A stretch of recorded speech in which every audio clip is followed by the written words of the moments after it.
izin Bapak dan Ibu semuanya, kita mulai untuk acara pertemuan kita pada hari ini.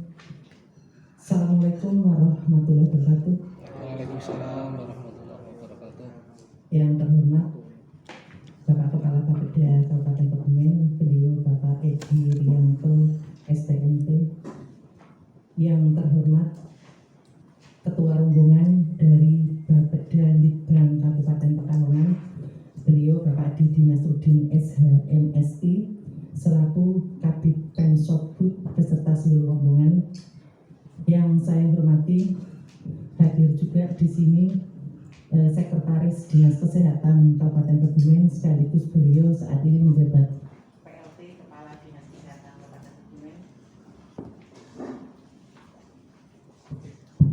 Yang saya hormati teman-teman semuanya, para kepala bidang pada Bapeda Kabupaten Kebumen. Puji syukur alhamdulillah pada pagi hari ini kita dapat bersama-sama untuk menerima kunjungan studi banding dari pemerintah Kabupaten Pekalongan ke pemerintah Kabupaten Kebumen. Dan untuk itu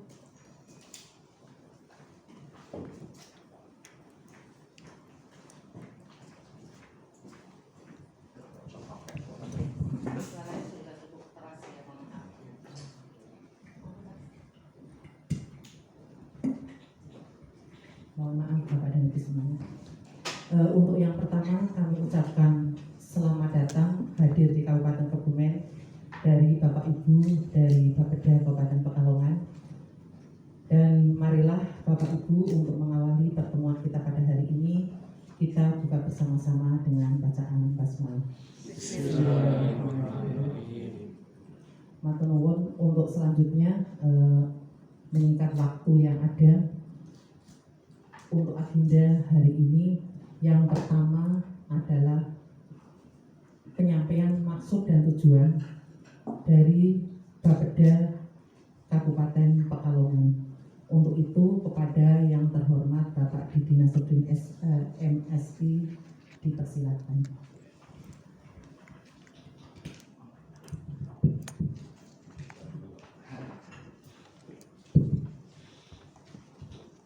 Assalamualaikum warahmatullahi wabarakatuh. Waalaikumsalam warahmatullahi wabarakatuh. Yang saya hormati Pak Edi Rianto, STMP, Kepala Bapeda Litbang Kebumen, Bapak Ibu Kepala OPD di Kabupaten Kebumen yang terkait, dan juga teman-teman yang menyertai kami dari Bapeda Litbang Kabupaten Pekalongan. Puji syukur kehadirat Allah SWT, marilah senantiasa kita panjatkan, kita diberi kesehatan dan kesempatan untuk bersilaturahim masih dalam suasana lebaran, walaupun baru bertemu muka. Izinkan kami menyampaikan selamat berlebaran walaupun tidak lama, dan kami mohon maaf lahir batin apabila nanti dalam berjumpa, berkomunikasi ada yang kurang pas, ada yang kurang berkenan. Selanjutnya senang sekali kami bisa diterima di sini. Kemarin kami nyampe di sini pun sudah senang. Lihat jalanan halus, juga relatif sepi, dan kanan kiri pemandangan yang tidak ditemukan di Pekalongan. Terutama pas di Waduk itu ya, Sempor ya. Mandek di sana sebentar, selfie bisa lah. Sebelum lanjut, perlu kami perkenalkan, kami beserta rombongan. Saya Didi Nasruddin, bidang Pensotbud. Terus dari sebelah ini Mbak Mupriyanti, CFT Alimda ya Pak. Mas Olil yang membantu kami, dan Mas Hiro, CFT juga Alimda, Mbak Sem, CFU di bidang Pensotbud, dan Mas Ridwan, CFT Alimda di Bapeda dari bidang Pensotbud. Kemarin sudah izin sama Pak Kepala dan juga Pak Sekda untuk bisa hadir secara langsung saja. Kami ingin menyampaikan maksud dan tujuan bahwa kami di sini ingin lebih dalam atau lebih lanjut mengetahui tentang pelaksanaan penanggulangan kemiskinan ekstrim.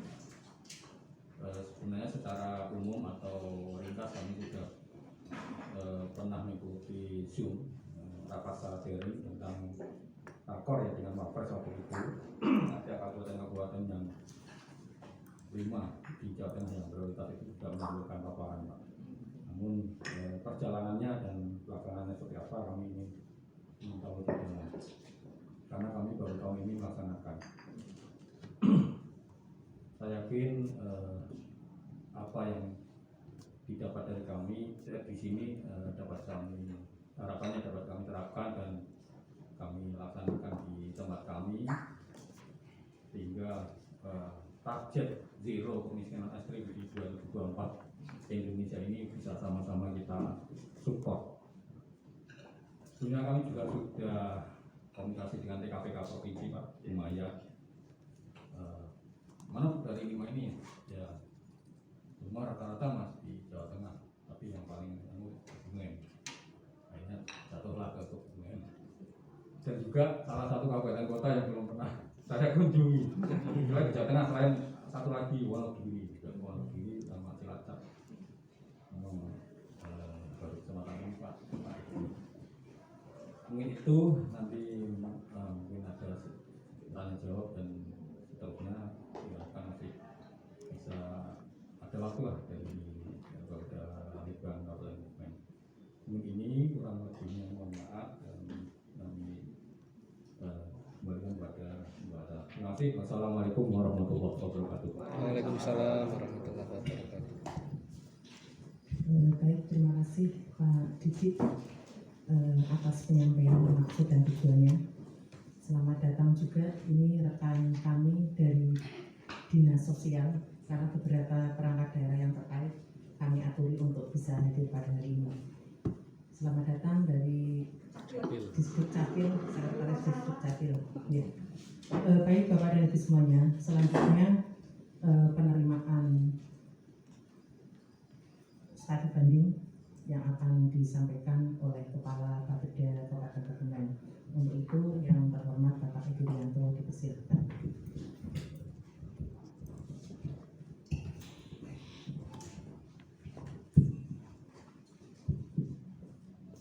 Terima kasih.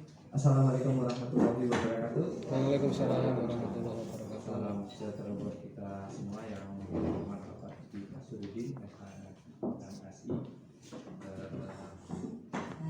rombongan dari Bank Kabupaten Pekalongan, yang saya hormati beserta rekan-rekan dari Bapeda Litbang Pekalongan, yang saya hormati rekan-rekan di sini. Sekali saya perkenalkan, ini ada Putri, Sekretaris Bapeda. Kalau di Kebumen namanya tetap Bapeda. Terus ada Bu Ulfa, Sekretaris Capil. Ada Pak Iwan, Dr. Iwan, PLT Kepala Dinas Kesehatan. Ada Mbak K dari Dinas Kabit. Ada Mas Heri, itu Kabit Trenggalek ya. Trenggalek. Terus ada Mas Adi, itu Kabit PPM. Waduh, saya sebut ya. Belakang ada Mas Bahrul, Kabit Litbang. Terus Mas Wawan dari rumahan ya. Tim Hub. Sini juga ada Bu Win, Kabit PSDAI. Terus ada Mas Agus, itu dari BPM. Apa ya sekarang? CF. Fungsional. Subkoordinator, Pak. Subkoordinator Pembangunan Manusia. Pembangunan manusia. Nama-nama sekarang saya nggak hafal. Ini beberapa teman-teman kami. Yang pertama saya ucapkan selamat datang seluruh sama tadi.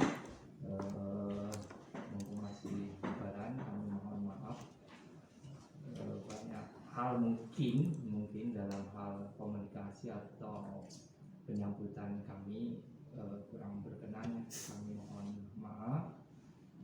Intinya saya ucapkan terima kasih telah jauh-jauh bersedia mau bersilaturahmi dengan kami di satu hal yang luar biasa, dan kami berharap selalu jaringan komunikasi bisa terus tersambungkan, khususnya di kita di Bapeda, karena banyak hal apa ya perubahan dan informasi itu luar biasa berubahnya saat ini. Jadi komunikasi atau komunikasi sama rekan-rekan Bapeda itu sangat dibutuhkan. Sekali lagi kami ucapkan terima kasih, dan mumpung belum lupa juga nanti tolong sampaikan titip salam buat Bapak Kepala Bapeda, salam hangat, dan waktu juga kalau berkenan untuk mampir ke Bapeda Kebumen. Kami insya Allah nanti tanggal berapa? Tanggal 25 ya. 25 Juni itu nanti akan ada agenda, mungkin kami akan mengundang rekan-rekan dari Pekalongan. Kami ada KIE Kebumen International Expo, dan kita akan mengundang rekan-rekan. Kami berharap teman-teman dari pemerintah Kabupaten Pekalongan bersedia untuk hadir, khususnya untuk teman-teman di Bapeda nantinya. Sebetulnya lebih banyak, kalau dulu kan sebenarnya tiap tahun masing kabupaten kan ngadain lah istilahnya dong gitu. Nah, karena ini setelah 2 tahun kita tidak ada agenda apapun kan itu pandemi, terus ini juga ternyata sudah mendapat izin dari pemerintah pusat maupun provinsi, maka kami akan menyelenggarakan nantinya di akhir bulan Juni. Mungkin kami berharap nanti teman-teman dari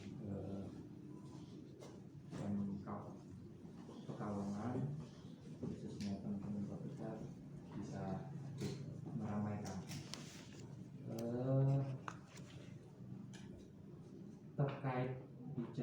Terkait dengan masalah kemiskinan di Kabupaten Kebumen, seperti yang diketahui, Kebumen itu kan peringkatnya apa ya, terendah katakan itu. Kalau dibilang ranking pertama dengan Kebumen. Jadi begini, kalau berdasarkan proporsi persentase bahwa Kebumen itu terendah. Tetapi kalau berdasarkan jumlah orang miskinnya, itu Kebumen nomor 4, se-Jawa Tengah itu nomor 4. Nomor satunya itu Brebes gitu. Nah, terus berdasarkan pendapatan kita pun sebetulnya masih termasuk 5 besar lah katakan, itu tidak di paling bawah sebetulnya. Tetapi karena ini banyak orang lebih senang menggunakan proporsi, maka Kebumen termasuk terbawah. Banyak hal yang telah kita lakukan, mungkin sama saja, mungkin di Pekalongan sama. Kita sudah melakukan banyak program, sudah melakukan penelitian terhadap sasaran, tetapi pergerakan mengurangi, bukan jumlah orangnya ya, tapi dari sisi proporsi itu cukup berat, cukup lambat. Ada 2 hal. Faktor pertama, saya langsung saja ya, karena mohon izin saya harus meninggalkan tempat bentar lagi karena harus mendampingi Bapak Bupati ke Jakarta. Jadi mohon izin. Kembali ke materi, bahwa kita mengalami dilema bahwa dalam penghitungan sasaran program kita menggunakan data DTKS, katakan seperti itu, yang mana data itu diterbitkan oleh Kemensos. tetapi yang melakukan eksekusi penilaian terhadap kemiskinan itu dalam hal ini adalah outputnya itu adalah BPS, sehingga sering terjadi gap antara pelaksanaan dengan penilaian. Nah, atas dasar pertimbangan tersebut itu data-data tentang kemiskinan. Ini kemiskinan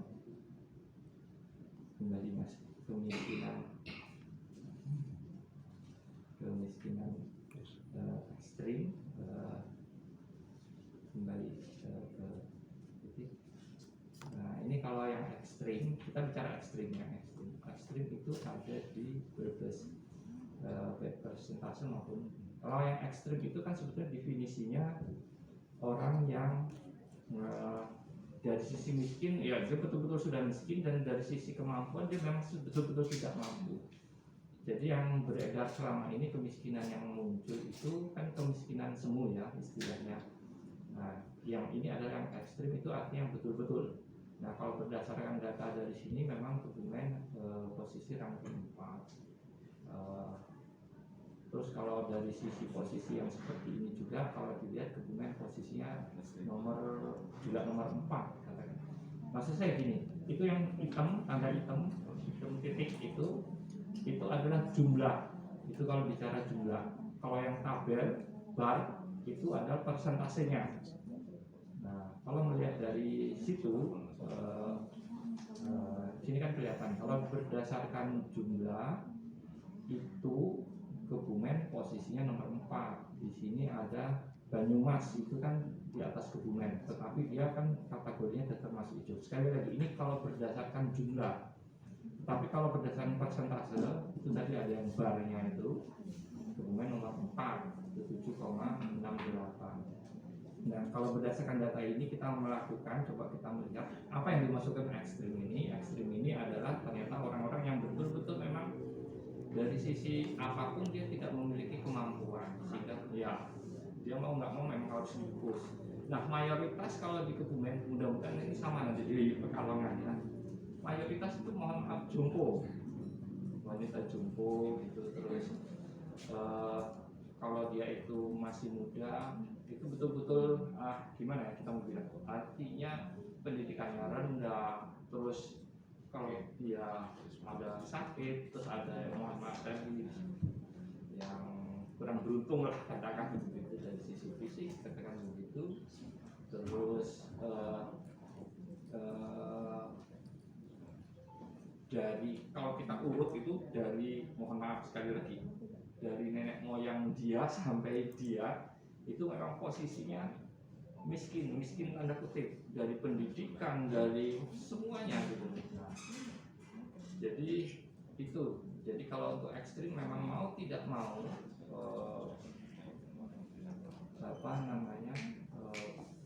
mereka harus dibantu.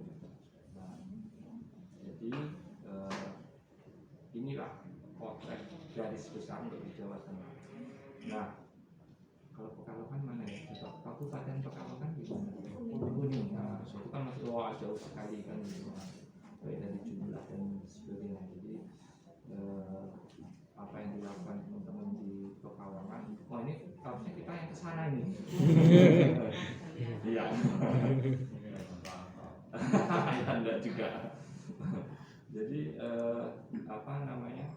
banyak hal. Nah, saya nggak tahu nanti kalau yang di Pekalongan, tetapi kalau untuk beberapa kabupaten yang angkanya tinggi, kita juga kemarin sudah melakukan, kita penasaran dengan angka ini kenapa sih begini kan gitu. Maka kami coba bekerja sama dengan BPS, kita melakukan sampling. Hasil kita melakukan sampling itu ini untuk Kebumen ya, untuk Kebumen. Mudah-mudahan di Pekalongan tidak terjadi. Faktor utama yang terjadi itu adalah karena dalam hal penanganan kemiskinan itu, sekali lagi, bukan karena faktor programnya yang salah, bukan karena faktor sasarannya yang salah, tetapi ada dua hal. Saya nggak ikut teks katakan gitu. Nanti mungkin teksnya bisa disampaikan Pak Kabid atau Bu Sekban. Intinya ada dua hal. Faktor pertama, ternyata program yang ada di kita itu di Kabupaten Kebumen khususnya tidak terintegrasi. Saya kasih contoh seperti ini. Program bantuan protein yang diturunkan kepada masyarakat itu turunnya jatuhnya di bulan Maret. Terus bantuan sembako ini berdasarkan data hasil survei, jadi kita tidak ngecek langsung ke OPD, tidak, tetapi kita ngecek kepada masyarakat. Nah, kesimpulannya kurang lebih seperti itu. Jadi intinya bantuan protein itu jatuhnya bulan Maret, bantuan sembako walaupun berapa bulan kan gitu ya, kan biasanya untuk mempermudah itu langsung mungkin bisa jadi rapelan atau itu berawal gitu kan. Sembako itu munculnya di bulan Juni atau bulan Juli. Terus bantuan tunai itu biasanya munculnya di bulan Agustus. Terus padat karya di akhir tahun. Nah, Bapak Ibu sekalian, kan kebayang jikala itu masyarakat miskin khususnya ekstrim, begitu dia nerima, padahal kan dia butuh yang lainnya. Jikala dia butuh beras, makan dan sebagainya, intinya secara keseluruhan, tetapi yang dia terima hanya protein saja awalnya. Yang terjadi separuh pasti dia jual, kan gitu. Karena untuk mencukupi yang lainnya. Begitu ini selesai, muncul bantuan sembako, beras dan sebagainya, pun akan terjadi hal yang sama. Nah, secara program apakah itu salah? Tidak, kan gitu loh. Mereka berjalan, targetnya penyerapannya bagus, hanya tepat sasaran dan sebagainya. Tetapi ya begitu kita buka secara keseluruhan, ternyata di situ ada gap-gap gitu. Ini yang menyebabkan salah satu yang hasil evaluasi kami, maka harus ada perbaikan. Maka di tahun ini kami beruntung teman-teman dari dinas-dinas itu sangat peduli dan kita mencoba hasil kajian atau evaluasi, mencoba melakukan perbaikan. Maka di tahun ini kita mencoba untuk melakukan sinkronisasi. Artinya program itu kita harapkan kalaupun tidak bisa sama persis, tetapi bisa mendekati, sehingga program-program yang selama ini sudah kita bangun, kita rancang itu bisa terlaksana bersama-sama dan manfaatnya bisa langsung dirasakan oleh masyarakat. Itu masalah pertama. Terus masalah kedua di masyarakat Kebumen itu ternyata kalau disurvei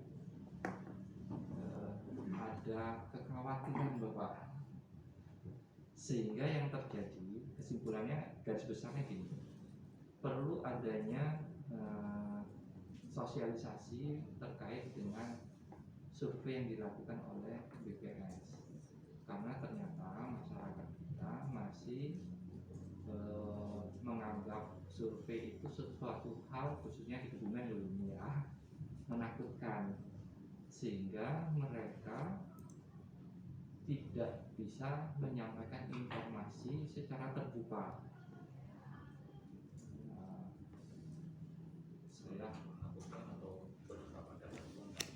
Bisa gitu, bisa, jadi tidak ada bantuan gitu.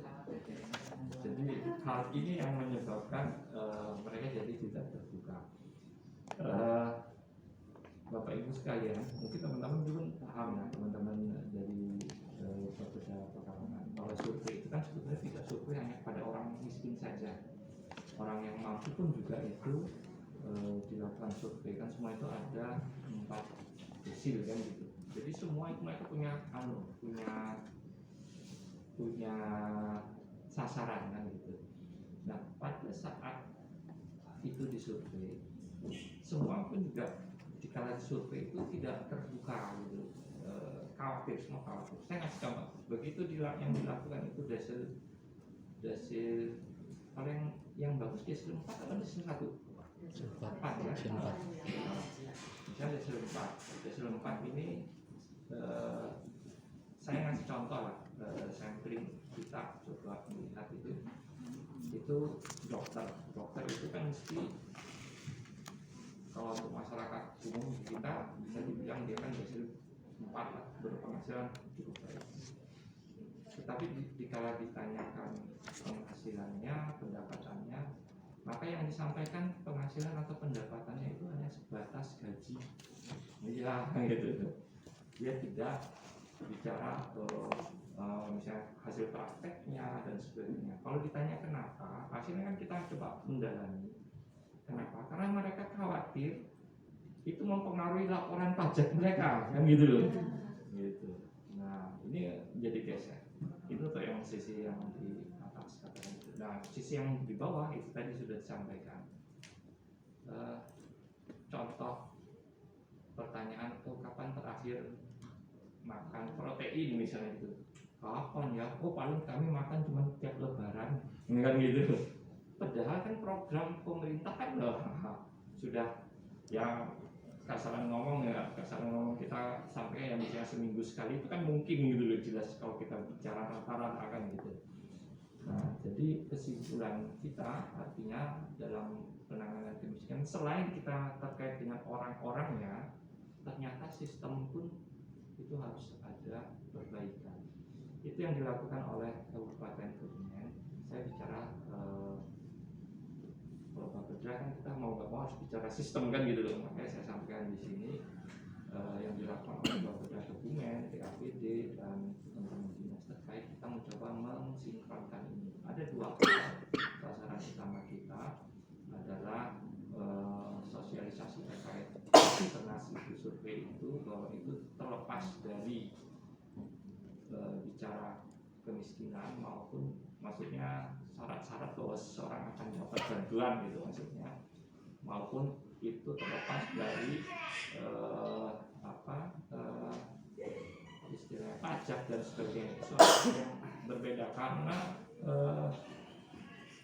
sampling yang dilakukan itu dirahasiakan kan gitu, identitasnya cukup kita rahasiakan. Terkait dengan sistem itu tadi. Terus yang kedua kami mencoba mensinkronkan program yang kita jalankan. Mungkin itu garis besarnya, jadi mohon maaf saya mungkin bisa berlama-lama ini sekali lagi karena jam 12 saya harus sudah sampai di bandara yang kami harus di Jakarta. Sekali lagi saya ucapkan terima kasih, selamat datang. Kalau di sini sampai kapan? Sampai nanti. Sampai minggu, Pak. Kalau sampai minggu jalan-jalan ya. Kalau enggak nanti diajak ke Jembangan siang nanti bisa melihat pemandangan atau wisata alam yang ada di Kebumen banyak sekali, dan yang kalau di Kebumen itu yang terkenal menganti gitu. Nanti apabila ada waktu dan kesempatan silakan. Terus monggo nanti kalau perlu nanti teman-teman ada yang mendampingi silakan nanti antar. Intinya sekali lagi terima kasih dan jangan kapok, sukses buat kita semua dan moga-moga sama-sama lah. Moga-moga justru Kebumen bisa nyalip, paling nggak nyamain gitu sama teman-teman. Pekalongan walaupun itu sulitnya nggak mungkin gitu. Karena harus separuh sendiri. Tapi apapun itu etikat baik kita semua mudah-mudahan menjadi amal baik buat kita semua. Mungkin itu nanti selanjutnya saya mohon maaf buat teman-teman sekali lagi, mohon maaf karena memang saatnya tadi baru jam 7.30 saya harus ke Jakarta. Jadi sekali lagi mohon maaf, terima kasih sebesar-besarnya, mudah-mudahan betah di Kebumen. Saya akhiri, wassalamualaikum warahmatullahi wabarakatuh. Waalaikumsalam warahmatullahi wabarakatuh. Terima kasih Bapak Kepala Bapeda atas tadi apa-apa yang sudah disampaikan terkait dengan kebijakan yang sudah dilaksanakan oleh Bapeda, karena beliau akan segera melaksanakan tugas yang lain ke Jakarta. Semoga semuanya lancar nih Bapak ya. Amin. Dan untuk itu sebelum Bapak melaksanakan tugas yang lain, berkenan untuk memberikan sekedar cindera mata dari Kabupaten Kebumen ke Kabupaten Pekalongan. Dipersilakan.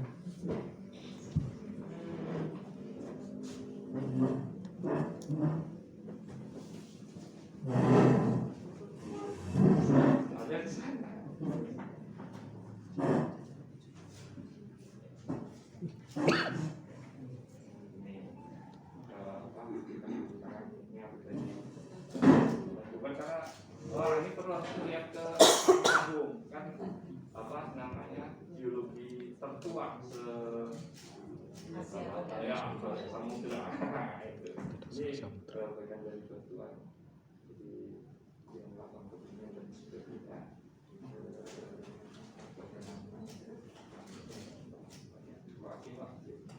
kawan lagi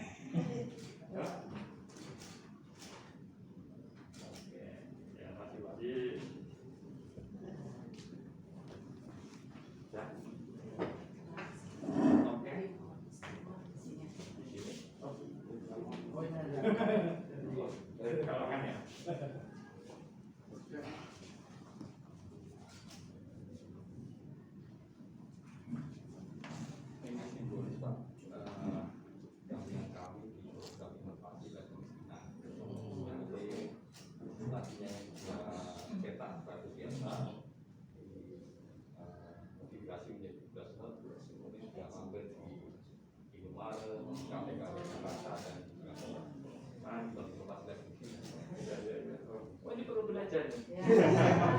Tinggal dijadwalkan.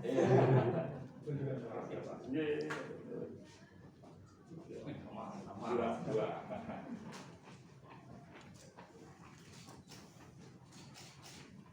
Oke, ini perlu besok ikut Kie mas. Betul lah. Ya, mungkin gitu. Oh, wawancara dulu. Ini dari mana? Sini enak saya tahu. Sama Pak. Ya. Ini dari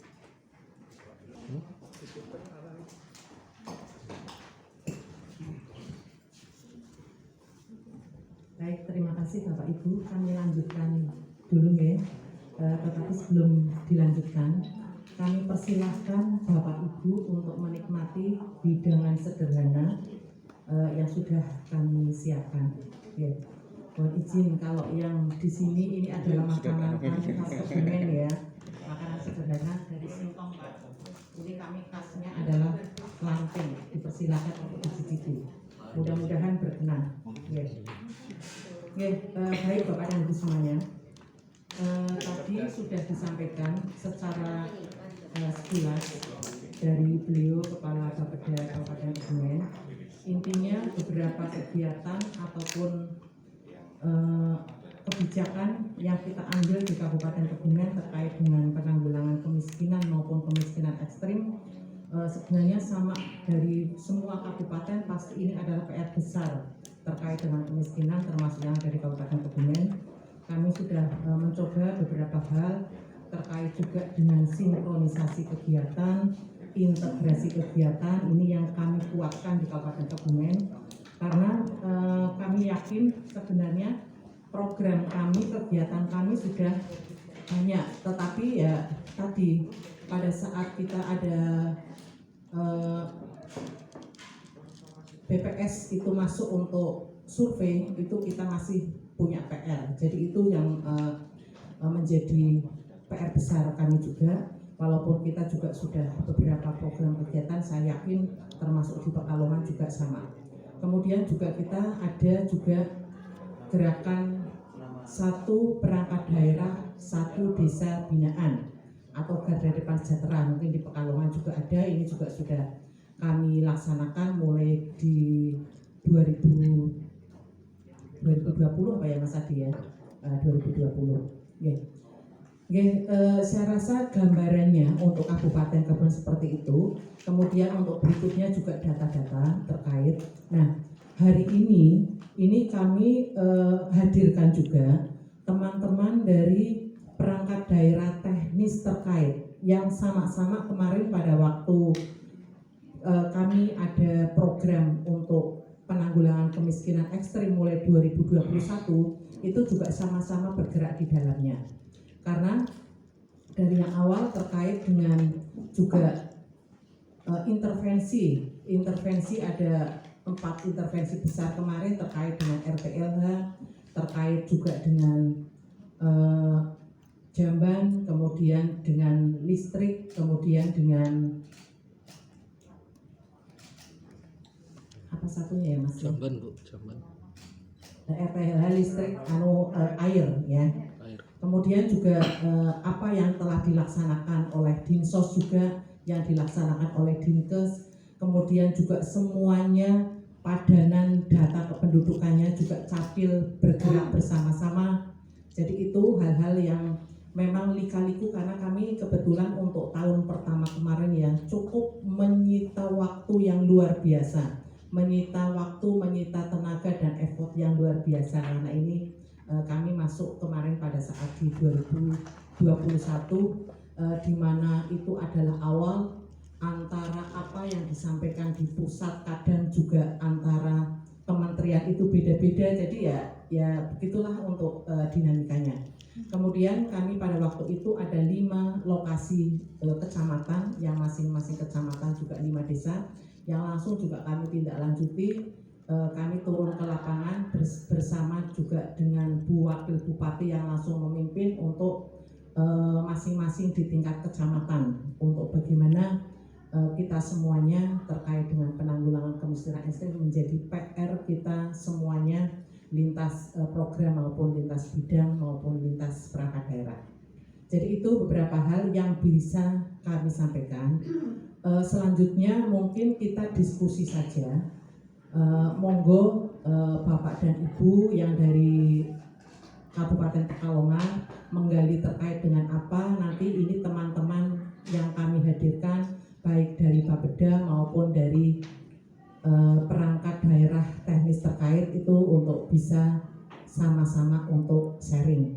Pada saatnya kemarin memang kami SK-kan untuk sasaran kemiskinan ekstrim di 2021 itu 1603 itu di SK-kan dengan SK Bupati, di mana untuk berikutnya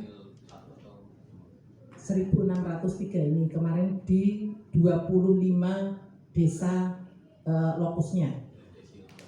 Desilnya itu pada waktu itu kan memang pada saat awal penetapannya adalah dari desil 1, tetapi di desil 1 itu pada waktu verbal menggunakan 6 digit, nanti dari Dinsos bisa menambahkan, itu kita memang jumlah tadinya kita ada 2000 sekian, tetapi akhirnya dari desil 1 itu yang atas Pak yang desilnya 786 itu adalah berdasarkan awal dari data 2000 sekian di desil 1, tetapi pada waktu kita verbal sudah di cut off di 786 itu dari segijinya. Kemudian kami juga punya kesempatan yang di desil berikutnya yang memang dari verbalnya adalah kemiskinan ekstrim bisa kita tambahkan sehingga 817 itu adalah tambahan. Berikut yang identifikasinya yang perlu untuk intervensi, RSLH-nya berapa, sumber air minumnya berapa, penerangan listriknya berapa, jambannya berapa itu sudah. Dan juga di berikutnya kita juga sudah beberapa walaupun belum semuanya intervensi ini dilaksanakan, tetapi kita sudah ada progres intervensi ini juga ada bantuan yang ada juga yang dari kabupaten, kemudian ada juga yang dari provinsi, termasuk CSR provinsi dan CSR kita di kabupaten kemarin juga yang terakhir karena ini memang sudah di penghujung yang bisa membantu CSR-nya kabupaten itu memang dari Basnas yang baru bisa masuk. Itu juga terkait dengan RTLH, kemudian juga jamban. Jadi beberapa identifikasi ataupun beberapa kegiatan-kegiatan ini, kemudian juga 2022 juga kita identifikasi kembali, terutama juga yang masuk di dalam 20 desa lokus. Tetapi kan pengembangan kedepannya kita untuk penanggulangan kemiskinan ekstrim saat ini tidak hanya fokus di 25 desa aja, tetapi adalah fokus di perkembangannya adalah ke semua wilayah. Untuk yang memang ada sasaran kemiskinan ekstrim ya, ayo kita sama-sama untuk bisa kita laksanakan bersama-sama secara terintegrasi. Gitu. Saya rasa itu untuk tambahan, monggo Bapak dan Ibu kami persilahkan. Mungkin yang pertama dari Bapak dan Ibu dari Kabupaten Pekalongan, apa-apa yang memang perlu digali atau diklarifikasi, monggo nanti teman-teman dari Kabupaten Kebumen bisa menyampaikan informasinya. Oke, kami persilakan. Izin kita diskusi malam, oke. Silakan sambil disambing ya, Bapak Ibu teman-teman semuanya. Monggo kesempatan yang pertama dari Ibu. Pertemuan Bapak Ibu itu pimpinan rapat. Saya dari bidang Komsosbud Bapedali Kabupaten Pekalongan. Sebelum teman-teman yang lain menyampaikan, karena saya memang lebih ke bidang pendidikan, di subbid pendidikannya, jadi nanti teman-teman bisa yang dari memang mengurusi tentang kemiskinan bisa menambahkan.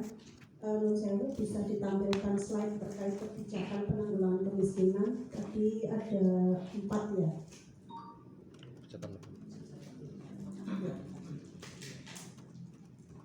Itu ada 4.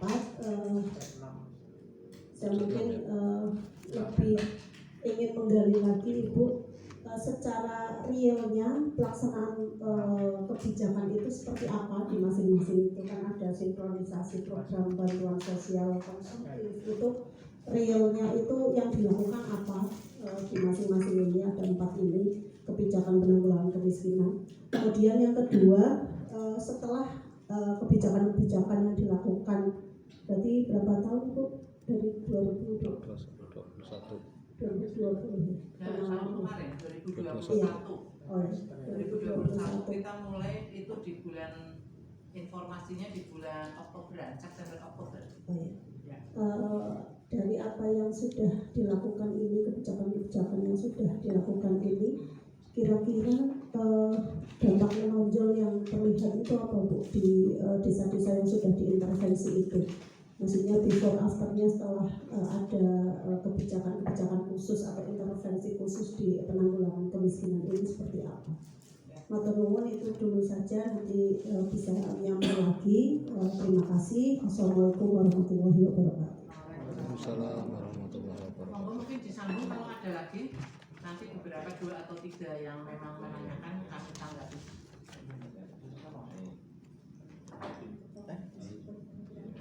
Baik, mohon izin. Assalamualaikum warahmatullahi wabarakatuh. Waalaikumsalam warahmatullahi wabarakatuh. Perkenalkan, nama saya Hero. Langsung saja Ibu. Jadi ada tadi yang sudah disepakati aturakan sama Pak Kabir itu terkait dengan inovasi yang ada di kami terkait laboratorium kemiskinan. Jadi mungkin tadi juga sudah disampaikan dengan Pak Kepala itu. Jadi caranya biar program itu terintegrasi itu. Jadi selama ini ngapunten waktu di perencanaan RKPD maupun PUA kita sudah pesankan, maksudnya untuk tepat sasaran untuk daerah lokus dan bisa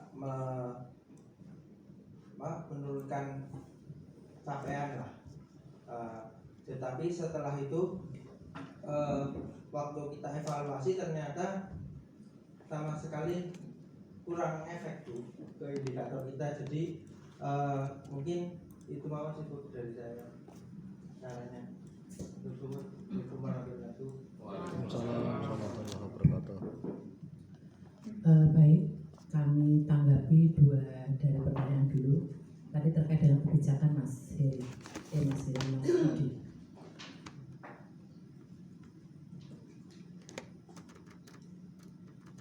Baik Ibu dan Bapak yang dari Kabupaten Pekalongan, nanti kami mohonkan untuk Bapak Ibu, teman-teman yang dari Kabupaten Kebumen untuk bisa menyampaikan informasinya. Yang pertama ini memang terkait, saya sampaikan secara umum, terkait dengan penguatan regulasi, terkait dengan Perda. Dari tahun 2012 kami sudah punya peraturan daerah Kabupaten Kebumen, Perda nomor 20 ya Mas ya, 20 nomor 20 tahun 2012 tentang percepatan penanggulangan kemiskinan. Nah di 2021 itu kemarin kami sudah, ini memang sedang proses untuk Dok, kemarin sudah sampai tinggal penetapan. Itu ada perubahan perda, berarti raperda tentang penanggulangan kemiskinan di Kabupaten Kebumen, yang di dalamnya memang kami karena beberapa evaluasi kemarin di perda yang awal ada yang kurang sesuai, sehingga ini ada penyesuaian. Kebetulan raperda penanggulangan kemiskinan ini adalah raperda inisiatif DPRD.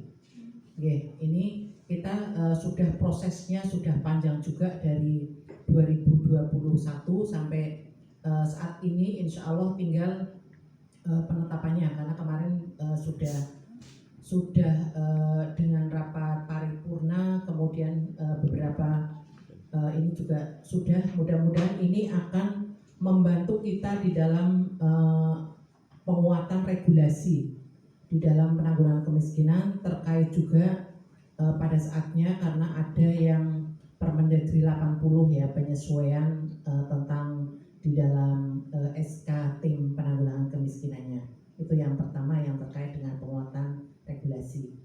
Kemudian untuk yang sinkronisasi program bantuan sosial konsumtif, itu yang tadi sempat disampaikan oleh Bapak Kepala Badan. Karena kita evaluasi bansos yang ada, mungkin untuk yang sembako itu jatuhnya di bulan apa, sehingga kemarin kita sinkronkan bantuannya itu jadi satu pada saat bulan Maret kemarin, yang memang memungkinkan beberapa bansos yang bentuknya konsumtif. Nanti dari Dinas Sosial sama Mas Adi nanti bisa menambahkan timingnya, ya, mensinkronkan untuk timing untuk bisa menyampaikan ke masyarakat. Karena yang beberapa evaluasi yang sudah ada, misalkan ada bantuan yang kayak bantuan untuk yang sembako, yang beras kayak gitu ya Mbak Ika ya, beras timingnya di bulan ini, tapi ada yang lauk di bulan ini, untuk yang lainnya di bulan ini, sehingga kemarin mensinkronkan, kita paksa untuk yang mulai di tahun ini mensinkronkan untuk timingnya, biar ke masyarakat itu secara komplit, tidak ada istilahnya bantuan berasnya didol nggak beli lauk kayak gitu loh. Jadi itu integrasikan seperti itu. Selain itu juga kita mencoba mengintegrasikan program-program yang ada, karena sebenarnya program-program penanggulangan kemiskinan di Kabupaten Kebumen itu sudah sangat inovatif dan banyak sekali. Itu juga kita beberapa kali, mungkin tidak ada bosan-bosannya, dari semua perangkat daerah kita kumpulkan untuk mengintegrasikan, termasuk kalau yang kemarin karena memang lokusnya kemiskinan ekstrim, kita harapkan kita giring juga ke daerah-daerah yang memang menjadi lokus seperti itu. Kemudian nanti untuk yang integrasi melalui KKS, kami mohon untuk dari Dinas Sosial juga menambahkan tadi beberapa yang memang program-program yang sudah diintegrasikan. Garda depan nanti dari Kabid PPN, kemudian juga nanti juga Bu dari Dinas Disdukcapil ini juga minta mohon nanti masukannya, karena semua nanti terkait dengan KKS, terkait dengan sasaran-sasaran itu harus dipadu-padankan dengan data kependudukan. Dan ini juga kemarin juga luar biasa, pada saat kita mau menyampaikan bantuan ini ternyata juga NIK-nya yang masih belum muncul, ininya yang belum muncul, termasuk 1.603 tadi data sasaran yang kita SK-kan itu juga harus kita sinkronkan padu-padankan dengan data kependudukan itu. Kemudian nanti juga ada teman dari Perkim itu nanti juga tolong yang kemarin juga terkait juga integrasinya di dalam RTLH-nya.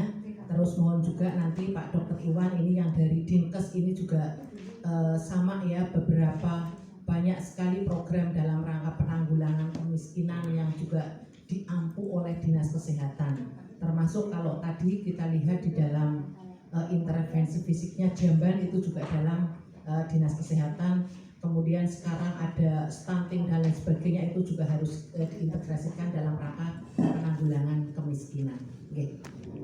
Itu monggo selanjutnya mungkin bisa bergilir aja dari Disduk Capil bisa menyampaikan yang kemarin sudah dilaksanakan. Oh, nggih, maaf. Dari Pak Dr. Iwan dulu, monggo Pak Iwan. Nggih. Nggih, aturannya saya karena saya harus ke Perunggu. Oke.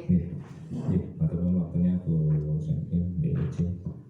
Kalau di Dinas Kesehatan sebenarnya sama tadi sudah sampaikan kita akan Jamban.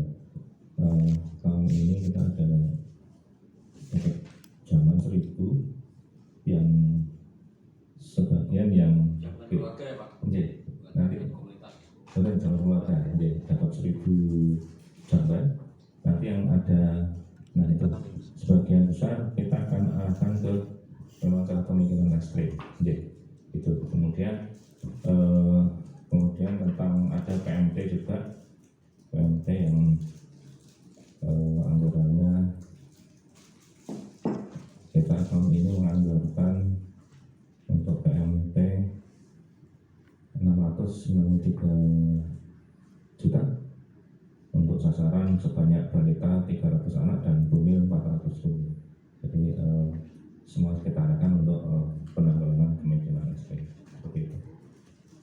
Kemudian juga mungkin juga sama ya di Kota Pekalongan bahwa mulai tahun ini kita akan ada percepatan penurunan stunting, dapat banyak anggaran yang nanti memang salah satunya masuk untuk menurunkan kemiskinan karena keluarga yang akan kita sasar itu nanti kita ada dua intervensi sensitif dan intervensi spesifik. Yang tentang spesifik kalau nggak salah tentang yang ekonomi ya Bu ya. Ya, jadi kalau ada misalnya ada keluarga, makanya sekarang 3 bulan sebelum menikah harus sudah mendaftar. Kemudian akan diakses oleh tim. Kalau memang dia ada kekurangan ekonomi yang kemungkinan akan bisa menyebabkan stunting, kita intervensi secara spesifik. Jadi sudah ada juknisnya bagaimana kita tentang intervensi spesifik.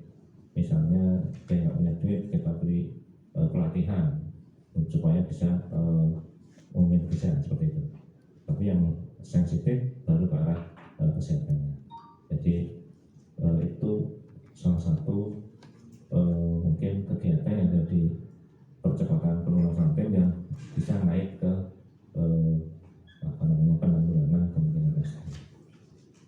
Ini tidak dapat saya sampaikan Bu Sen. Oke, Pak Tanggapan silakan kami kembalikan dan mohon maaf saya langsung izin Bapak di.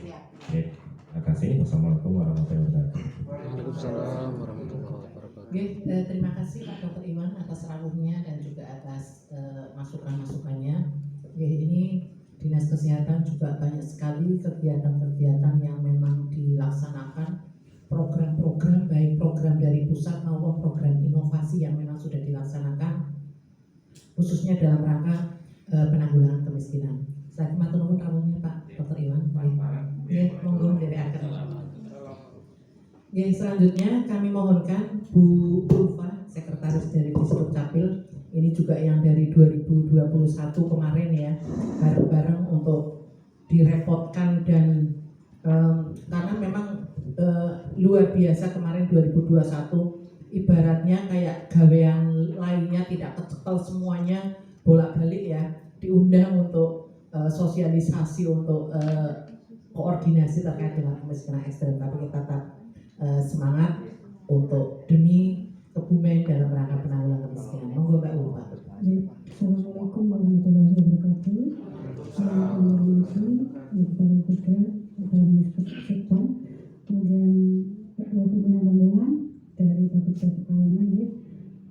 kasih. Mungkin saya sedikit cerita bahwa pengalaman seperti yang disampaikan oleh Putri itu benar bahwa ketika kita sedang tren dengan kemiskinan es krim, waktu itu katanya kemiskinan es krim karena es krim nggak tahu tuh tiba-tiba kok ada program kemiskinan ekstrim, kemudian es krim karena pagi, siang, sore, malam itu semua OPD terkait. Dari sini ada dinsos, Bapeda, Naker, kesehatan, kemudian yang lainnya itu hampir tiap hari rapat, malam rapat. Dan dalam hal ini juga kita juga sama-sama lagi saling pertama kali masih berorientasi mau seperti apa, arahnya kemana tentang kemiskinan ekstrim. Kaitannya dengan Dinas Dukcapil barangkali kita kan kalau Dukcapil secara program tidak ada, tapi dalam hal ini Dinas Dukcapil mempunyai keterkaitan di dalam mensukseskan program kemiskinan ekstrim ini adalah dalam hal validasi data dari DTKS yang sudah ada dari Dinsos ini. Kita hanya membantu di dalam sasaran-sasaran DTKS yang memang nantinya benar-benar akan menjadi sasaran dari kemiskinan ekstrim ini.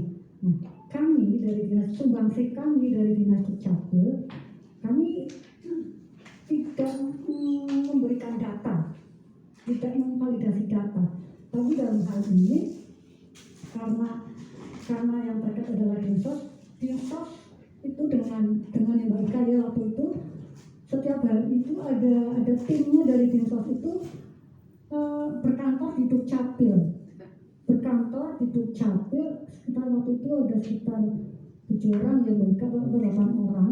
Kami sediakan ruangan di Dukcapil untuk validasi dan verifikasi data DTKS ini untuk yang mungkin sudah pindah, sudah meninggal, kemudian yang tidak ada atau yang belum ada dari data yang dari data yang DTKS ini. Kami dari Dukcapil kami dari Dukcapil hanya menyediakan dapurnya dari kami yang mengerjakan data untuk validasi ini dari dinsos langsung. Kami beri istilahnya kuncinya, kami beri aksesnya, itu mereka yang menyambungkan. Oh ini ternyata sudah nggak ada, ini ada, ini belum. Nah pada akhirnya ditemukan angka. Waktu itu akhirnya endingnya ditemukan angka yang hampir mendekati valid di Madrid untuk data DTKS-nya itu. Jadi secara program kami tetapi tidak ada, tapi kami membuka dari dinsos, dari Naker, dari Bapeda, dari mana-mana untuk memverifikasi langsung penyandingan data yang ada di data di pusat. Karena sekarang di Dukcapil ini sudah namanya siap terpusat, sistem informasi administrasi pendidikan secara terpusat. Kita nggak punya data, jadi setiap ada data langsung belum ke server pusat. Kita di sini di Kebumen sudah nggak ada server. Kalau dulu sebelum siap terpusat kami bisa bantu, karena kan kami masih di situ masih punya istilahnya masih punya data sendiri di dalam servernya itu. Karena sekarang sudah siap terpusat, langsung belum semua updating data harian sudah langsung masuk ke pusat. Nah, maka kemarin dengan adanya siap terpusat ini dari dinsos sampai hampir seminggu lebih membawa sangu sendiri, membawa minum sendiri, membawa orang sendiri berkantor di Dukcapil. Kami dari Dinas Dukcapil hanya memberikan akses sementara, kemudian menghuni dan memberikan pendampingan terkaitannya untuk menemukan angka yang valid penerima DTKS yang seharusnya menjadi sasaran yang akan menjadi program di dalam penanganan kemiskinan ekstrim. Mungkin ini cerita dalam ini dari Dukcapil, atau di Pekalongan seperti apa untuk verifikasi datanya apakah sama atau tidak, seperti itu. Ya, jadi kemarin dari dinsos ini dengan ya berkantor lah di Dukcapil kan punya ruangan. Jadi Dukcapil menghubungi memberikan akses sementara dari nik yang ada yang memverifikasi langsung dari dinsos. Karena kami punya tenaga. Kami hanya punya PHR 46 yang sudah habis di pelayanan. Kemudian karyawan di Dukcapil itu hanya 29 orang yang sudah habis pejabat semua dan tidak ada lagi staf yang menangani, sehingga gotong royong dengan dinsos, dengan naker, dengan dinkes, BPJS semua.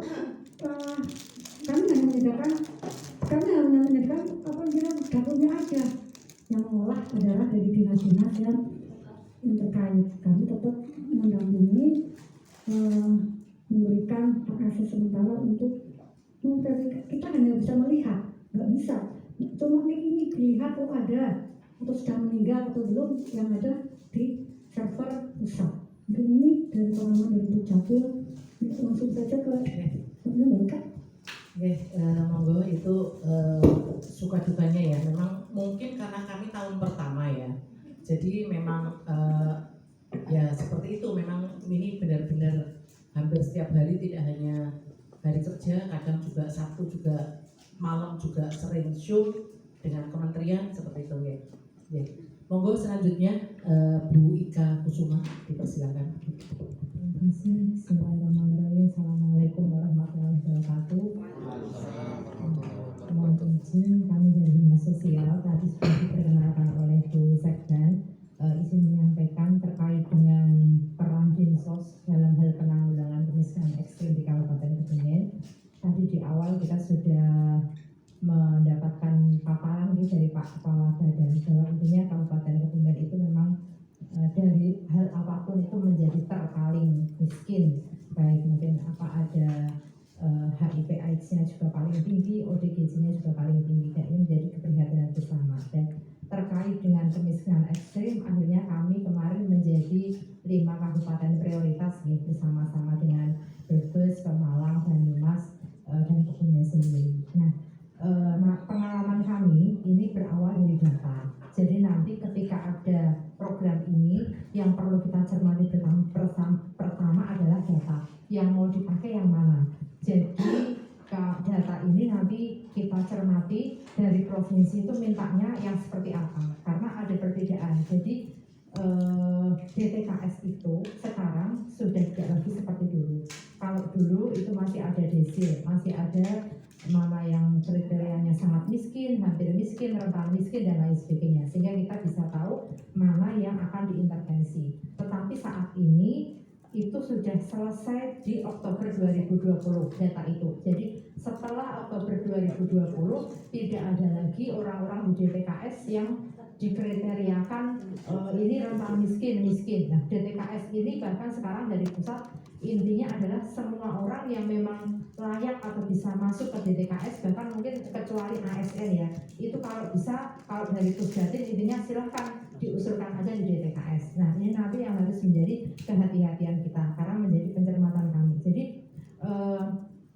kita berawal dari DTKS Oktober 2020 karena memang di situ yang terakhir ada ring kemiskinan. Setelah itu data DTKS hanya memuat by name by address aja, seperti data Dukcapil, dari nama ibu kandung, niknya, dan lain sebagainya. Tidak ada kriteria kemiskinan.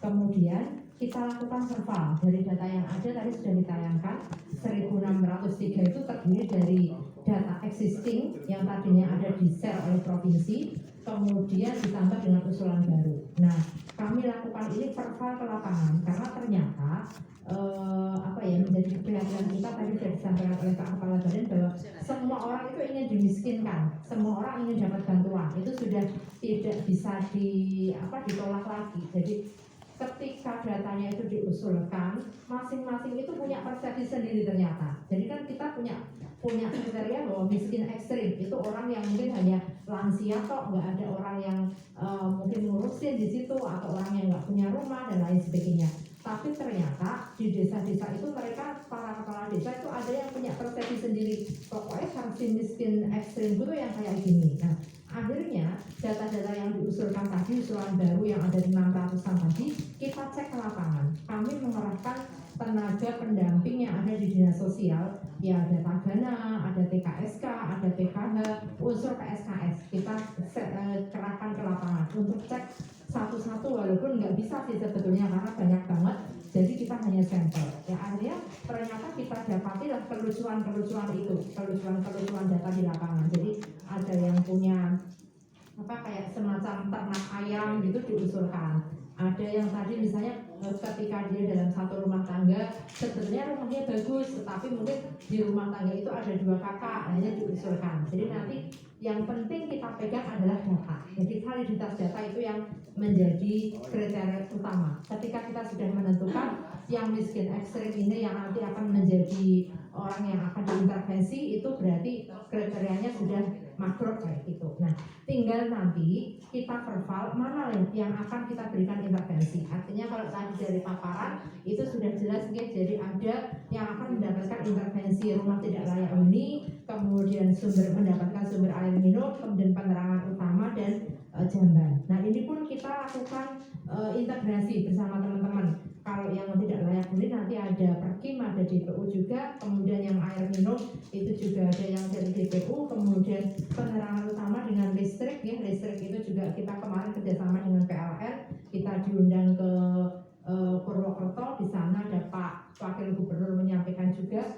Kemudian untuk fasilitas BAB kita dapat kemarin dari Buddha Suci, kemudian dilaksanakan oleh Kodim, jadi yang membangun, kemudian memverifikasi, kemudian tenaganya dan lain sebagainya ini juga Kodim. Nah, di dalam pembuatan jamban itu ternyata juga iki wong on the way jamban kok ternyata masih dapat lagi. Nah, akhirnya di situ juga ada pergeseran data. Nah, kami sampaikan, kami konsultasikan ke provinsi, pergeseran data bisa nanti dengan mungkin ada semacam namanya berita acara. Jadi tetap diberikan sejumlah itu di desa tersebut, tetapi ada kejelasannya. Karena tadinya misalnya saya asik ikan, habisnya dapat jamban, tapi ternyata saya udah punya, tapi ternyata di data saya masih belum punya. Nah, itu dinamisasi data di lapangan. Jadi betul-betul memang data ini luar biasa.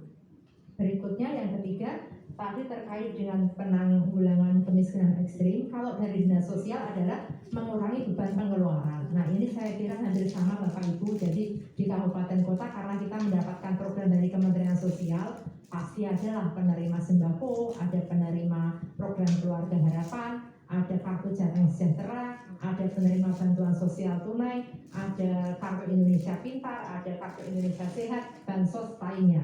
Tetapi itu tadi lucunya ya, memang sekarang ini kan keterbukaan informasi di Kabupaten Kebumen kan sangat luar biasa. Kami membuka kanal lapor bupati. Nah, itu intinya ada orang yang kadang-kadang itu saya belum dapat bantuan ini, tapi saya maunya ini. Nah, itu jadi karepnya itu kabeh. Padahal yang namanya bantuan ketika dia sudah dapat bantuan dari pusat, dari untuk sembako maupun PKH, kan nggak boleh double bansos dengan yang lainnya. Nah, ini nanti menjadikan salah satu pencermatan juga oleh Dinsos dari Kabupaten Bapak Ibu. Jadi harus betul-betul cermat orangnya itu sudah dapat bantuan apa. Kalau misalnya dia sudah dapat bantuan itu berarti kan tinggal kita kriterianya. Nah, setelah dari perjalanan itu kita menyusun ada SK Lokus Penanganan Kemiskinan Ekstrim yang memuat bayarin dari address-nya, desanya, kemudian juga ditetapkan intervensinya apa. Kemudian sampai dengan terakhir muncul, ini sudah hampir akhir tahun nih, muncul surat dari Mendagri waktu itu untuk diberikan bantuan tambahan BLTDD tetapi dari DC 1. Nah, akhirnya kita sinkronisasi lagi dengan Dispermades. Dan terakhir kita mendapatkan bayarin by address sekitar 45 orang yang memang harus dibantu, dan dia desanya itu sudah tidak mempunyai anggaran lagi untuk memberikan bantuan itu lewat BLT dana desa. Jadi kita sudah akhir tahun, sudah percepatan, terus penyerahan dan lain sebagainya. Dan ternyata itu pun di detik-detik terakhir ada satu nama yang tidak bisa mengambil. Jadi kita sudah cek betul, tapi ternyata di terakhir ya masih ada yang sudah double bansos dengan yang lainnya. Oke, berikutnya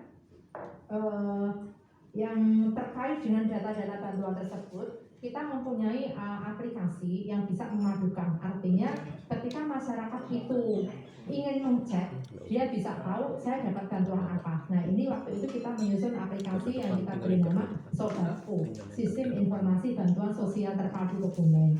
Jadi ini masyarakat merasa dimudahkan, apalagi ketika itu kan masa pandemi. Ya, masa pandemi masyarakat tidak harus lari-lari ke balai desa.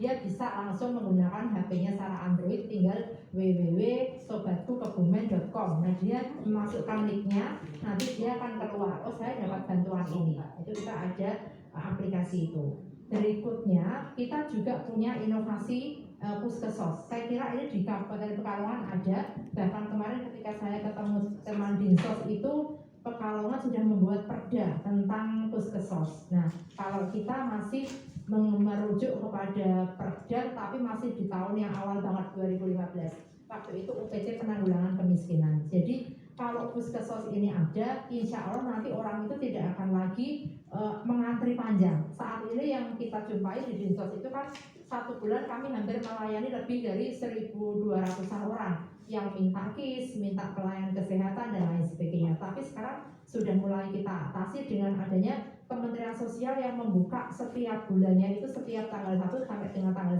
11 kita bisa melakukan usulan KP Indonesia Sehat. Jadi saya juga heran, saya juga gumun ya, artinya penduduk Kebumen itu sudah dapat KIS, tetapi kok setiap hari yang datang ke Dinsos itu kok banyak banget yang belum punya KIS kayak gitu. Jadi ini kapan sih selesainya? Saya tuh kadang-kadang bertanya seperti itu, kapan sih kegiatan ini selesainya? Orang kok masih banyak terus yang datang nggak punya KIS, nggak punya KIS-nya nonaktif, kemudian anaknya belum dapat dan lain sebagainya. Nah itu permasalahannya ada. Terus kemudian ada satu inovasi juga dari Bapak Bupati ya, program unggulan Bupati yaitu Kartu Kebumen Sejahtera. Arahan beliau waktu itu adalah mereka-mereka yang menjadi peserta KIS APBD.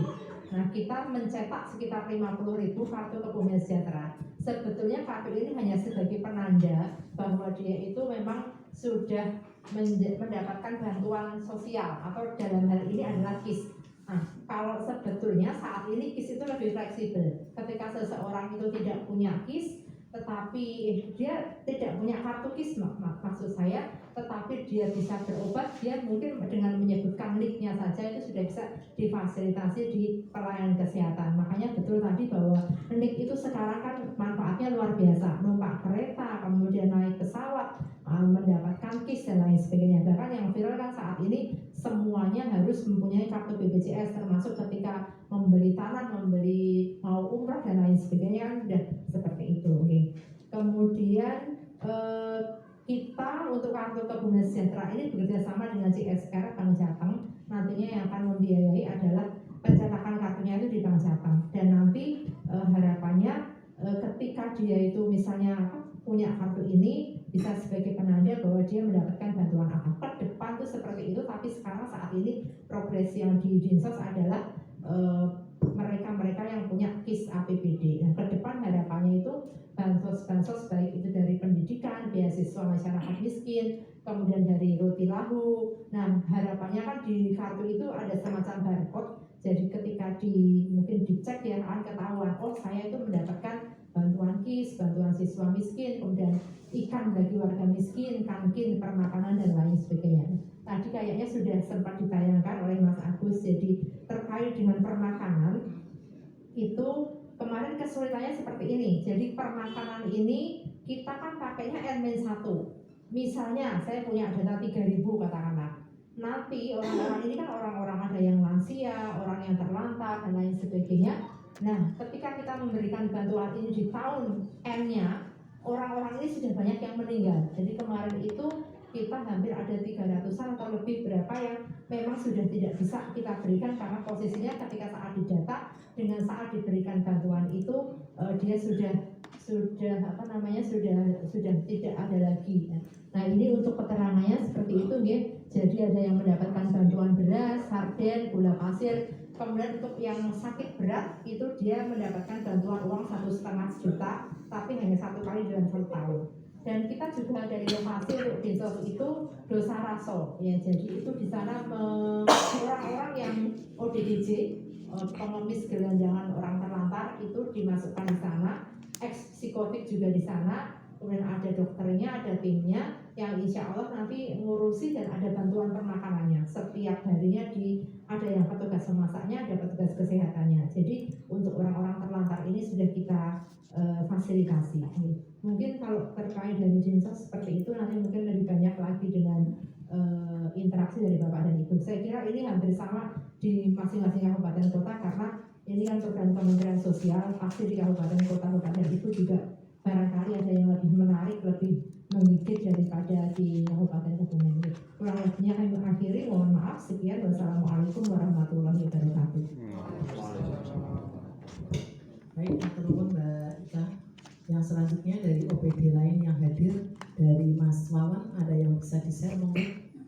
Ini beberapa kegiatan kemarin juga sudah terkait dengan RTLH, baik yang dilaksanakan di kabupaten maupun juga mengkoordinir dari yang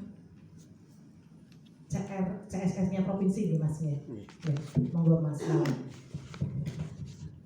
Ya, terima kasih. Assalamualaikum warahmatullahi wabarakatuh. Waalaikumsalam. Yang saya hormati pimpinan rapat Putri, yang saya hormati dari Bapeda Pekalongan, yang saya hormati juga teman-teman dari OPD lain. Sebenarnya tadi terkait dari perumahan Perkim, dinas kami adalah Perkim Pak, jadi bergabung dengan perhubungan mulai tahun ini Pak. Terus terkait kami, pada ini adalah terkait RTLH. Jadi tadi sudah disebutkan kita memang masih termasuk miskin Pak, masih banyak RTLH kita yang perlu penanganan. Sampai saat ini itu di tahun 2000 kemarin itu kita masih punya data dari data RTLH itu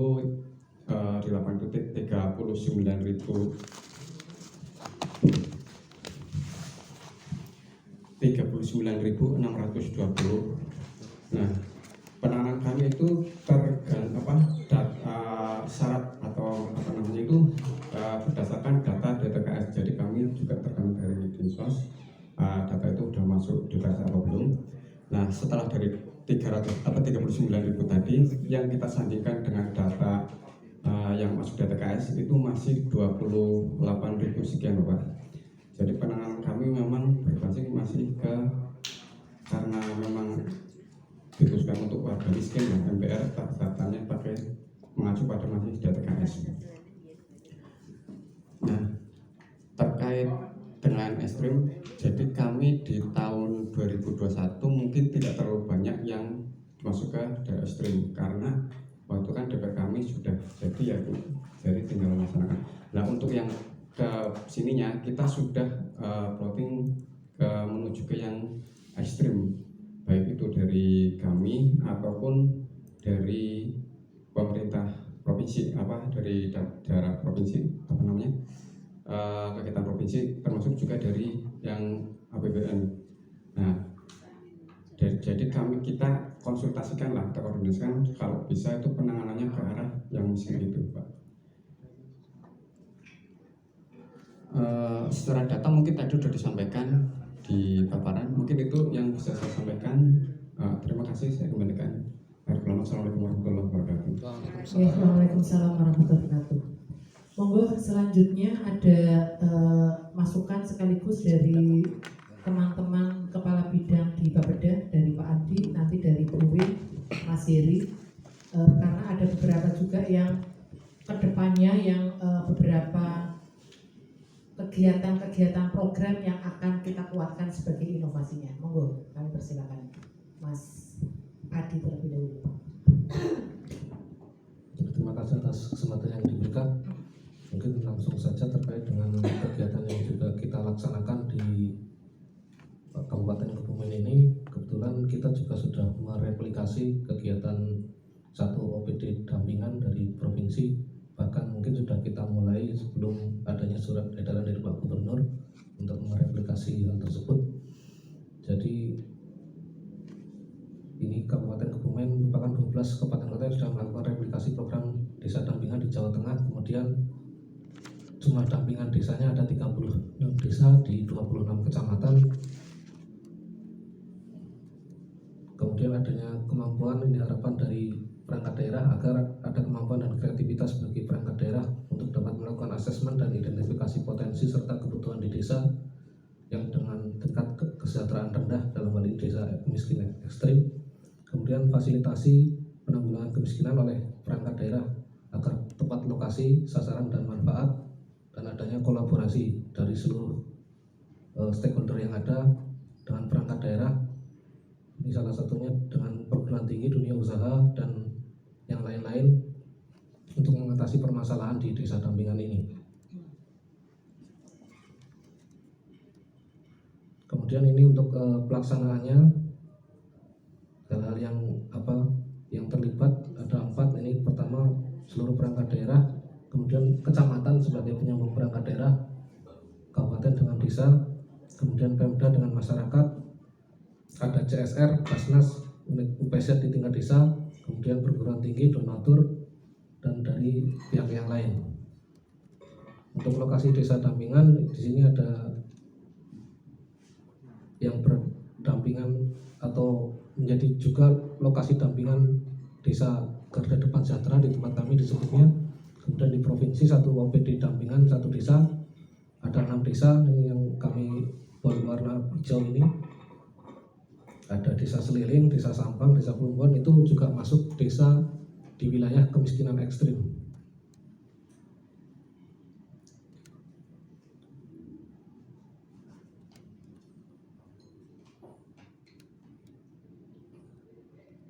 Kemudian untuk beberapa evaluasi terkait dengan pelaksanaan Garda Depan Sejahtera di Kabupaten Kebumen, ternyata masih banyak kegiatan yang berupa asesmen, belum kegiatan real.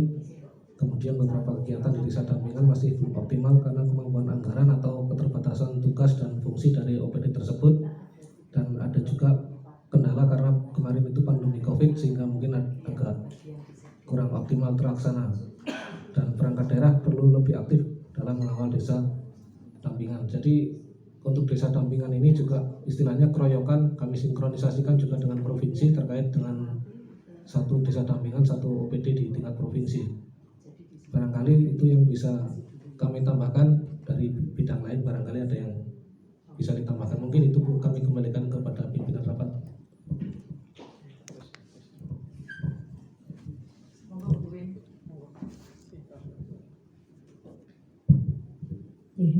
Assalamualaikum warahmatullahi wabarakatuh.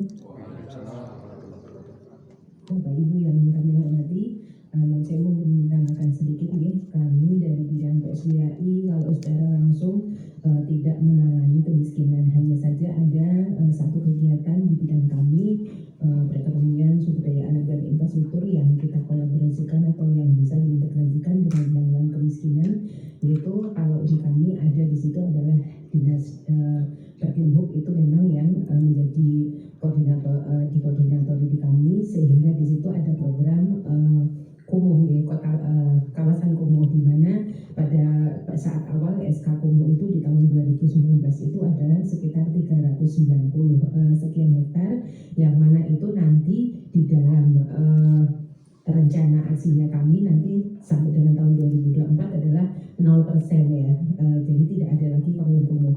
Sementara dalam realisasinya untuk 1 tahun saja itu hanya bisa menuntaskan 10 hektar. Nah itu juga yang akhirnya kami harus mengkolaborasi dari tadi RTLH yang menjadi sasaran kemiskinan harus kita petakan bahwa RTLH itu juga masuk dalam yang kawasan kumuh yang sekian ratus hektar itu, sehingga nanti di samping dari kami dari bidang PSDAI mungkin ada target mungkin dari provinsi ataupun kabupaten atau bahkan dari APBD misalnya 100 KK, kemudian ada dari yang program khusus untuk mengatasi kemiskinan 100 itu kita harus alokasikan ke wilayah kumuh itu. Jadi luasan Kabupaten Kebumen itu yang diasakan hanya 390, tapi kalau tidak ada integrasi kemungkinan justru bantuan RTLH yang untuk miskin itu di luar kawasan itu Ibu. Jadi kami untuk khususnya nanti pada saat akan mengedes di tahun 2023 memang akan kami sinkronisasi dengan OPD pengampu RTLH bahwa RTLH yang direncanakan nanti harus masuk di yang kawasan kumuh itu, sehingga sekali dayung 2-3 bulan terlampaui. Seperti itu mungkin Ibu yang bisa kami sampaikan. Akhirnya Ibu Kepala Daya. Assalamualaikum warahmatullahi wabarakatuh.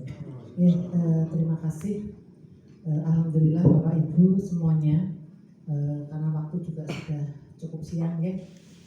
Jadi beberapa hal tadi untuk sharing yang disampaikan oleh kami yang ada di Kabupaten Kebumen, mudah-mudahan ini memberikan gambaran kepada Bapak Ibu yang dari Kabupaten Pekalongan. Saya yakin Kabupaten Pekalongan juga sudah luar biasa bagaimana tadi kan kalau kita masih merah, Pekalongan sudah kuning di tengah-tengah. Artinya ini kalau untuk effort yang dikeluarkan mungkin tidak terlalu berat yang kayak harus kami tanggung, harus kami pikirkan dan harus kami keluarkan. Tetapi apapun kita yakin pada prinsipnya permasalahan kemiskinan ini menjadi PR besar kami yang ada di Kabupaten Kebumen. Pada saat di setiap apapun Pak Bupati maupun Ibu Wakil menyampaikan semuanya menuju di dalam rangka kerangka besarnya adalah kesejahteraan dan penanggulangan kemiskinan yang ada di Kabupaten Kebumen. Kemudian juga banyak program-program unggulan yang sudah dicanangkan oleh Pak Bupati ini juga mengarah ke sana. Seperti yang kalau kita ada jamu seger ya istilahnya, jalan mulus ekonomi bergerak, itu juga dalam kerangka besarnya nanti dalam rangka bagaimana penanggulangan kemiskinan di semua wilayah di Kabupaten Kebumen itu bisa tertangani dengan maksimal. Intinya kami yang ada yang di Kabupaten Kebumen tentunya adalah integrasi, sinkronisasi dan kerjasama yang akan kami laksanakan. Kemudian menambahkan sedikit tadi dari Pekalongan bisik-bisik terkait dengan garda depan sejahtera. Garda depan sejahtera itu kami memang sudah memulai di tahun 2000, dicanangkan 2020 atau 2019 ya Mas?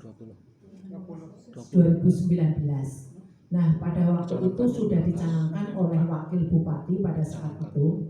Tetapi 2020 ini mungkin ada kendala juga karena itu kan pandemi ya. Jadi prinsipnya pada waktu itu langkah yang kita ambil begitu perangkat daerah sudah ditetapkan masing-masing dengan satu desa dampingan, ya, garda depan sejahtera. Perangkat daerah akan hadir ke desa untuk identifikasi. Jadi saya yakin di masing-masing desa punya potensi apa yang bisa dikembangkan, potensi apa yang bisa kita membantu untuk melaksanakan. Nah, misalkan kami yang ada di Bapeda, potensinya pada waktu itu salah satu desa dampingan kami adalah desa di wilayah kecamatan desa mana Mas Agus? Sugiwaras Kuarasan ya. Di Adimulyo. Pada waktu itu, pada waktu kita hadir ke sana, itu dibutuhkan terkait dengan untuk potensi ke tanaman-tanaman seperti itu. Sehingga nanti langkahnya kami yang mengkomunikasikan dengan Dinas Pertanian. Nah, ada juga yang ada perangkat daerah yang bukan di wilayahnya perdagangan, bukan di perdagangan, tetapi potensi yang diminta di desa itu identifikasinya pingin ada pemberdayaan untuk bagaimana pengemasan produk. Dia sudah ada UMKM dan pengemasan produk. Nah ini yang desa, misalkan ini desa dampingannya pada waktu itu BKPSDM, BKD, ini yang bekerja sama untuk mengkoordinasikan lebih lanjut dengan Dinas Perdagangan. Seperti itu. Karena kita masuk ke desa, kita harapannya punya potensi apa, masyarakat desa, kelembagaannya seperti apa, yang diinginkan itu seperti apa, seperti itu.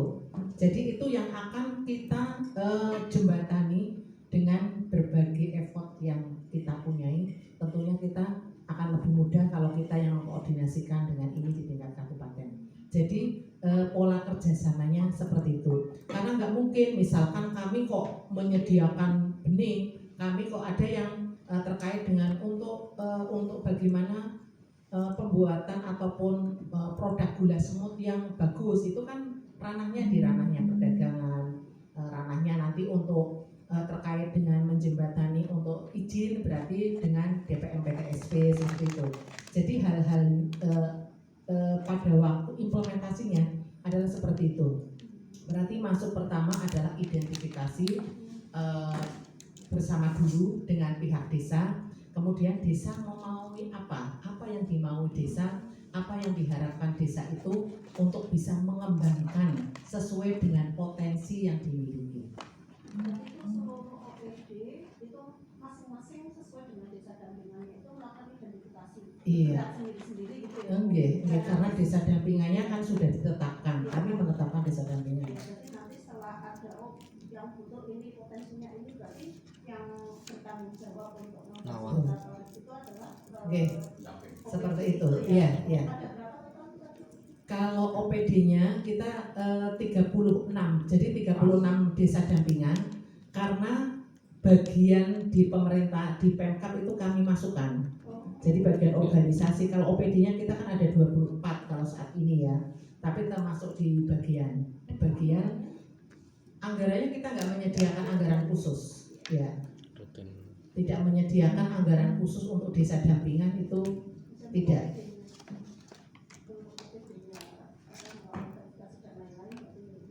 Nggak ada anggaran khusus untuk garda depan sejahtera, itu nggak ada. Ya menyesuaikan misalkan kalau misalkan mau ke desa kan kita sekarang tidak ada ya include di dalam kegiatan yang ada yang dibutuhkan apa. Kemudian kalau misalkan butuh perangkat daerahnya dengan desa dampingan butuh untuk narasumber, ya japri saja sama yang itu kapan bisa menjadi narasumber. Desa itu mengumpulkan, jadi nggak ada khusus saya kasih dana ini, tidak. Semuanya artinya ini kolaborasi antara perangkat daerah dengan pihak desa, jadi sama-sama untuk bisa pembinaan, kemudian untuk bisa melaksanakan kegiatan. Kecuali ada beberapa yang seperti ini, ternyata diidentifikasi termasuk yang desa dampingan kami di Bapeda itu ternyata ada berapa yang tidak punya jamban.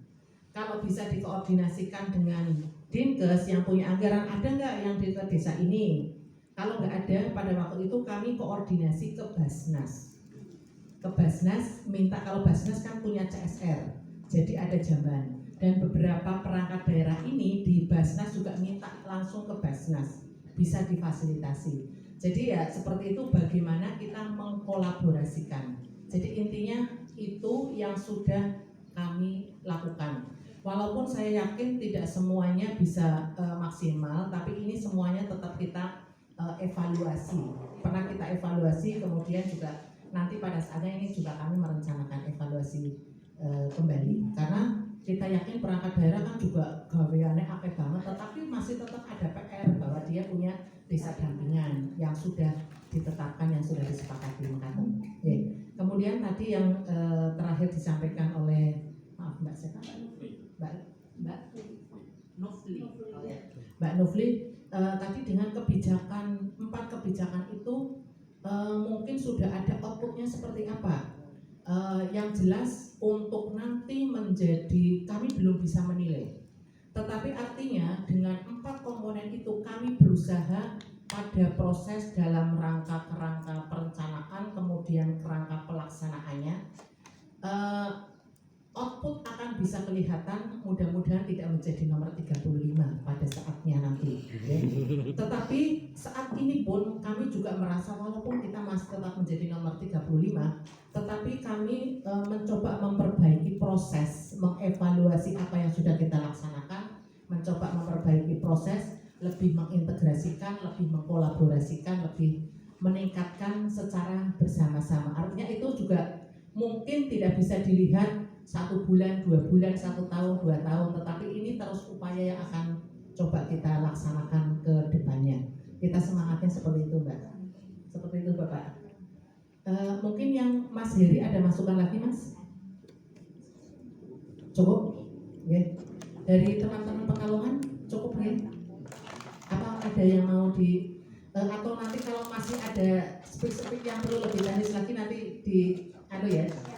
setelah ini saja. Ya. Bapak ada lagi yang perlu disampaikan? Oke. Ya. Baik Bapak Ibu dan hadirin yang kami hormati, demikian tadi diskusi hangat kita pada hari ini. Mudah-mudahan apa yang kami sampaikan, beberapa hal yang sudah kami lakukan, sharing yang sudah kami lakukan dari Kabupaten Kebumen, mudah-mudahan kami berharap bisa bermanfaat untuk Bapak dan Ibu dari pemerintah Kabupaten Pekalongan, dan kami juga mewakili dari Kepala Badan mengucapkan terima kasih yang setinggi-tingginya atas kunjungan Bapak Ibu semuanya, dan terima kasih juga dari teman-teman Pemkab Kebumen ini dari beberapa OPD terkait yang sudah berkenan hadir. Dan juga sekali lagi kami juga mohon maaf apabila dalam fasilitasi ini ada hal yang kurang berkenan. Untuk teman-teman yang dari Kabupaten Pekalongan, pada saatnya kami berharap masih bermalam lagi di Kabupaten Kebumen. Silakan wajib untuk bisa, kalau Pekalongan pantai utara ya, pantai utara. Kalau kami pantai selatannya sangat indah. Sepanjang pantai selatan nanti monggo bisa dijelajahi sampai dengan yang mungkin lagi trending topiknya adalah pantai Menganti, tidak kalah dengan Bali ya, daripada jauh-jauh ke Bali. Monggo untuk bisa dikunjungi wisata-wisata yang ada di Kabupaten Kebumen, kemudian kuliner-kuliner yang ada di Kabupaten Kebumen juga monggo untuk bisa dicicipi. Saya hanya menyediakan ini yang paling sederhana ya, namanya lamping. Enak banget, alhamdulillah kalau memang enak banget ya. Ini bahan dasarnya adalah singkong, sangat sederhana. Semoga nanti juga Bapak Ibu bisa mempromosikan ya,